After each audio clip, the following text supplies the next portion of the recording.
Hi and hello. Ang topic po kasi natin ngayon, bakit hindi natatapos ang pag-aaral habang tayo'y nabubuhay sa mundong ito? So lagi kasi nating tatandaan, mga classmate, mga kasosyo, hindi talaga natatapos ang pag-aaral. Kahit nag-aaral ka mula sa kinder, elementary, high school, hanggang sa pag-college mo, hanggang magkaroon ka ng mga master degree, at hanggang magkaroon ka na ng pagtatrabaho, pagpapamilya, hindi pa rin natatapos ang pag-aaral habang tayo nabubuhay sa mundong ito.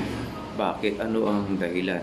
Kasi tandaan po kasi natin, ang pag-aaral, isang factor yan sa paglaki ng ekonomiya at pag-uunlad ng ating bansa.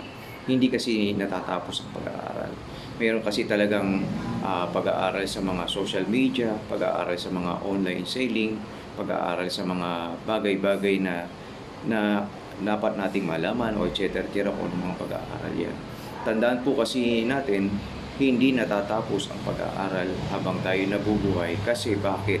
Kasi ito kailangan natin na pag-aaral habang tayo nabubuhay. Sali-sali kasi sa mga henerasyon natin na ang pag-aaral natin, naduduplicate lang yan sa mga bagong henerasyon, may mga bagong technology na lumalabas dahil hindi natatapos ang pag-aaral. Kaya dumalaki ang technology sa mamagitan hindi pa tapos ang pag-aaral habang nabubuhay tayo sa mundo ito. Tandaan po kasi natin mga classmate, mga kasosyo, kailangan natin talagang aralin kasi hindi pa natatapos ang pag-aaral. Huwag natin naiisipin na pagka-graduate natin sa school, tapos na yung pag-aaral natin. Patapos ang pag-aaral natin doon sa pagka-graduate ng school, sa degree na yung tinapusan. Pero paglabas mo ng school, ay mag-aaral at mag-aaral ka pa rin. Bakit? Kasi nandoon talaga ang success ng ekonomiya na kailangan nating aralin.